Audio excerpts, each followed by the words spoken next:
Hello and welcome to Projector, and on this episode, Ansel Elgort has his music loud and drives hard in Edgar Wright's Baby Driver. Baby, played by Ansel Elgort, is a phenomenal getaway driver, largely because he speeds to the tune of the music he's playing constantly, which he uses to drown out the tinnitus he's had ever since the car crash that killed his parents. He works to pay off his debts to Doc, played by Kevin Spacey, and he's the one constant in a rotating series of robbers, including Jamie Foxx's Bat, and partners Buddy and Darling, played by Jon Hamm and Eiza Gonzalez. As Baby thinks he's getting out of crime, he begins to fall for diner waitress Deborah, played by Lily James, but he's pulled back for one more heist, and Baby has to plan his trickiest getaway yet, his own. It's been far too long since we've had a new Edgar Wright movie. Edgar Wright is one of the most dynamic, visually exciting directors working today, and he's probably one of my favourites. But he hasn't made a film in 4 years, since the conclusion of the Cornetto trilogy, The World's End.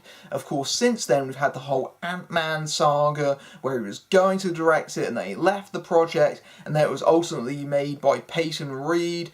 Now he's working on Baby Driver, which is a pet project of his that he's had rumbling around in his mind for 2 decades. In fact, he's had the concept for so long that he even used it in a music video that he directed for Mint Royale for Blue Song, where a getaway driver, played by Noel Fielding, waits outside a robbery, and the robbers are played by Wright regulars Nick Frost and Michael Smiley, and he just sings along and waits outside to the beat of the song. And if you haven't seen that video, I really suggest that you go see it before you go see Baby Driver. It's actually very briefly included in the film as Baby is flicking through channels, but it really gets you in the mindset of what the film is going for, and that's one of Wright's major strengths as a director, the way that he can very much cut to music and that rhythm that he builds in his editing and the way that he shoots things. If you've seen his movies like Shaun of the Dead or Hot Fuzz, you will be definitely familiar with how his style works. And the concept for Baby Driver is beautifully simple and it's ingenious, but the question is whether it would actually be able to sustain the entire length of a feature. Well, I can very much definitively answer yes. Yes, it can.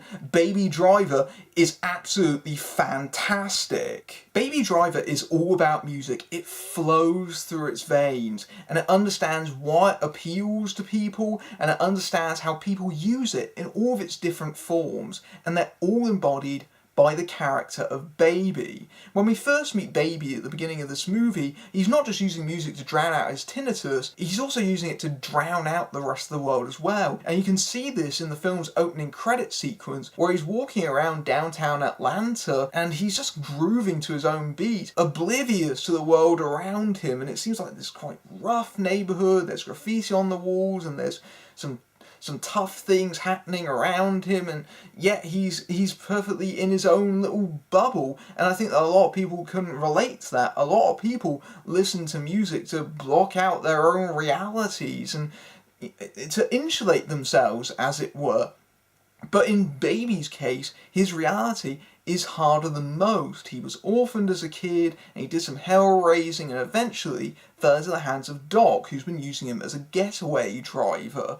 And although he's part of this criminal world, he doesn't really want to be a part of it. And so they're having these planning meetings, and Baby is sat furthest away. He's trying to create some distance between him and these other elements. He doesn't really want to communicate with the other robbers. He doesn't really want to do that as much as he can. He's always trying to create space, and that's what the music is also doing. It's almost like a defense mechanism, but at a certain point he does need to face the reality that he is actually a part of this world, whether he likes it or not. But the other way this constantly listening to music works in Baby's favour is it makes those around him underestimate him, especially the thieves that Doc hires to go on these heists, because the fact that Baby is sat so far away, and the fact that he's got sunglasses on, he's got earbuds in his ears, it makes him very hard to read, especially because he doesn't speak very much. a lot of the time he lets the music do the talking, both for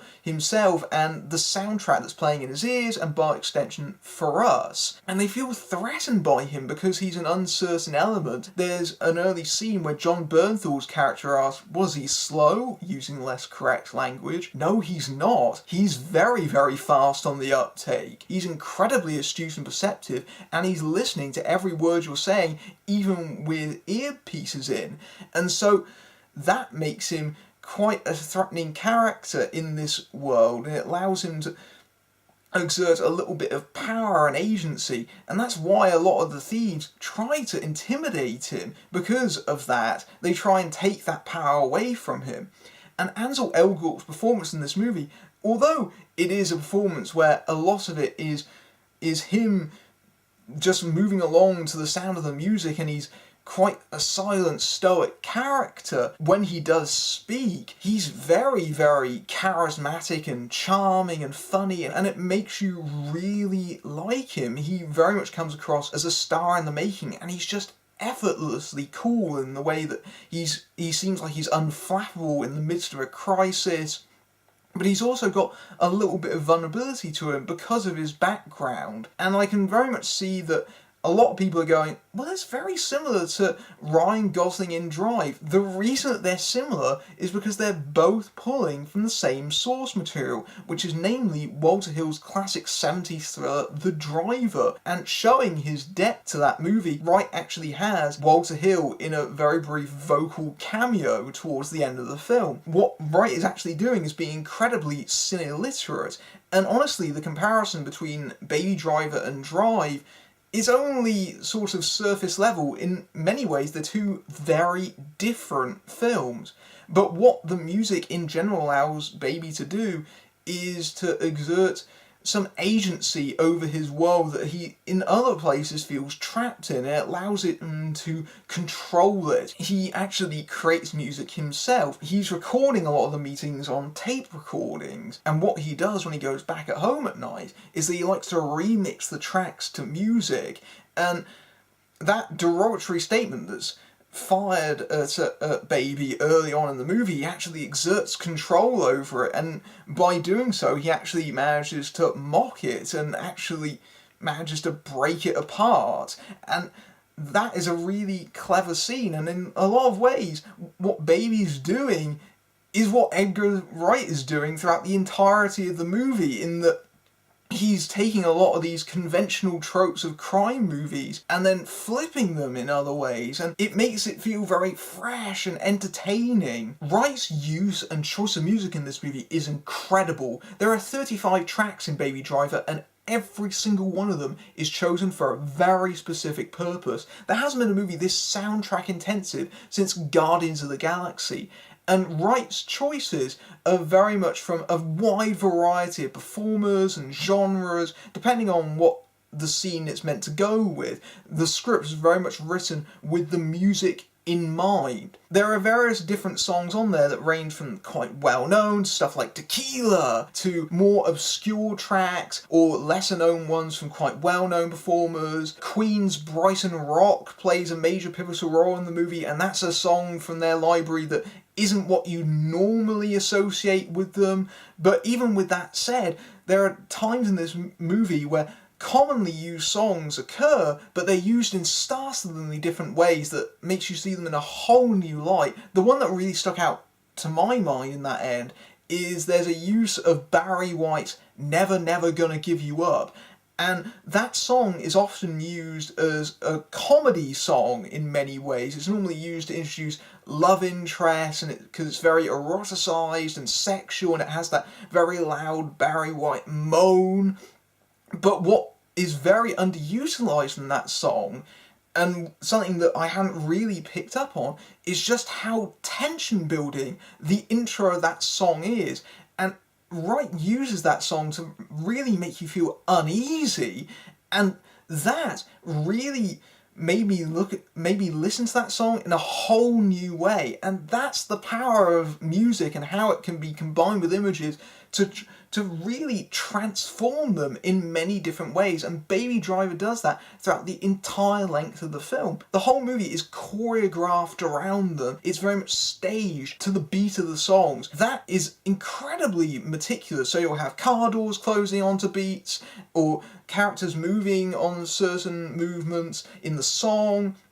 It's all about that. It's incredibly elaborate, and it really pays off on screen. It very much feels like the music and the soundtrack and the visuals are just blending together, and it's really exciting. It makes everything feel incredibly propulsive, and that's especially true with the action sequences. Wright has taken inspiration from all the classic car chase movies, so you think of the likes of Smokey and the Bandit and Bullet and The French Connection and The Blues Brothers, and imagine them set to an amazing beat. It turns into this great rhythmic car chase because Wright is cutting to the beats of the music, and it's very precise. You're witnessing a director at the top of his game. It's incredible to witness. These car chases took my breath away, and there's something so primal and immersive about the way they're executed that you just watch them flabbergasted. And if that wasn't enough, all the stunts in the movie are practical. You look at things like 180s into 180s, or cars crashing into another, and they actually did that. And it, again, makes it feel even more immersive, but also very true and authentic to the movies that Wright is paying homage to. The best way of describing Baby Driver is like a jukebox musical, but instead of dance numbers, it's these big elaborate choreographed car chases, and it's just the sheer verve of filmmaking is astonishing, and it's really great to see because I'm watching these car chases going on, I'm thinking, wow, Wright's direction, he's actually grown as a filmmaker. It's less hyperactive now, and it's actually very controlled, and it very much feels like the movies that he's trying to emulate, but very much through his lens. He hasn't lost a lot of his touches. There's the signature whip pans and the little montages and close-ups. They're all there, but it all feels like it's very much in service of the film that he's trying to tell. And this is especially true with the romantic element. So instead of these two characters, Baby and Deborah, conversing through modern means like instant messaging or text or mobile phones and dating the movie, what Wright has very smartly done and pays even more homage to his inspirations is that there's these deliberately sort of anachronistic elements like a diner or a laundrette or landline phones. And what that does is it makes that romance feel very true and authentic and genuine, and it feels just very classic in its own way and timeless. That's how you use style to your advantage, and because of that, it communicates a real genuine sincerity between the two lovers that gets you on side with their relationship. There's a real innocence about the way it plays out for much of the movie because Baby is deliberately trying to shield her from the world that he inhabits. And that's wonderfully played by both the performers and the direction in general. And Wright has surrounded Elgort with this great cast who are playing these very memorable, colourful characters, but they're also scary and intimidating, and they bring a certain level of menace to them, especially as the film moves into its final act. Kevin Spacey as Doc, he plays the character with an almost paternalistic side. There's this father and son relationship going on between him and Baby because he's the mastermind behind all the heists, and he sees Baby's talent and ability, and because of that he protects him in a lot of ways and takes a real shine to him. But Baby doesn't want to connect with him on that level, so he tries to fob him off, and he tries to get him to hear what he wants to hear, and it's quite fun to see that play out. And a lot of the other robbers, they're all psychopaths, they're all lit fuses that are set to explode at certain points in the movie. For example, Jamie Foxx's Bats, he's the most wild card out of all of them because if he thinks that things aren't going his way, he's the one that's going to shoot first. But he's also very, very smart and perceptive. and that makes him really kind of threatening. But Jamie Foxx is having so much fun with this role. It's a very larger-than-life character, like a lot of them are, but he's really enjoying himself. But if you want to talk about performers that are both entertaining but also scary as hell, Jon Hamm in this film, I don't think he's ever been used in a movie as well as he has here, as Buddy, this former banker, and he seems like he's the most affable one of the group. He's the one that has the closest relationship to Baby, I think, and through the movie it feels like he is gradually unraveling, and so underneath that cool, smooth surface that he has, there's real malevolence and violence underneath it, and he's a real threatening presence throughout the entire last act of the movie. He's great in the film. As soon as that slicked hair gets mussed up, you know that he's kind of breaking down a little bit. Elsewhere you have Eiza Gonzalez as Darling, and she plays off of Ham very well and gives a real sex appeal, and they've got this Bonnie and Clyde dynamic going on. And you've got Jon Bernthal, who is almost a bit of a cameo in this movie. He appears for the opening section and then disappears for the rest of the movie, oddly. But the other performer that really stood out to me is deaf actor C.J. Jones. He plays Baby's adoptive father, who is always trying to convince him to leave the criminal world behind and use his abilities in a more positive way. His scenes are almost entirely done through sign language. And that's really interesting in a movie that so uses music throughout its entire running time. And I think having that character converse that way, it both reinforces Wright's flair for the visual, because it's quite engaging on a cinematic level having characters converse that way, but also it reinforces the idea of that we create languages, that we interact with each other through the use of our choice of music or how we choose to speak to each other.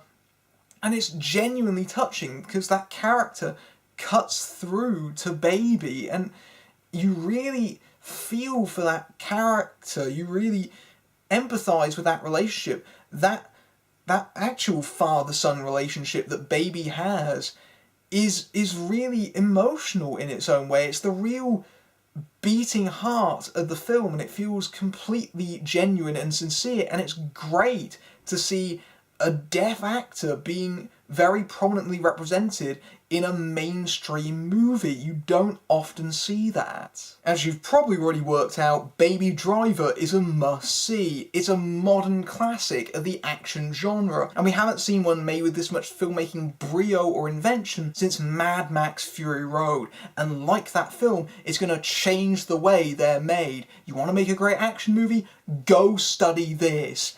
I mean, filmmakers are going to be poring over and analysing the way that this movie is made, and it both demands and rewards you for it, because like Edgar Wright's movies often are, they're so tightly packed that there are things that you're just going to miss on the first viewing that you'll pick up. It's a movie that demands a rewatch the second it ends, to the point where I almost wish the cinema had a rewind button so I could go watch a great moment over and over again. I think once this movie comes out on home video, I think it's the kind of movie that is going to get remixed and recut and placed to different tracks of music, because that's almost what the movie is inviting you to do. That's fully in the spirit of what Baby Driver is. So honestly, I cannot give this any higher recommendation.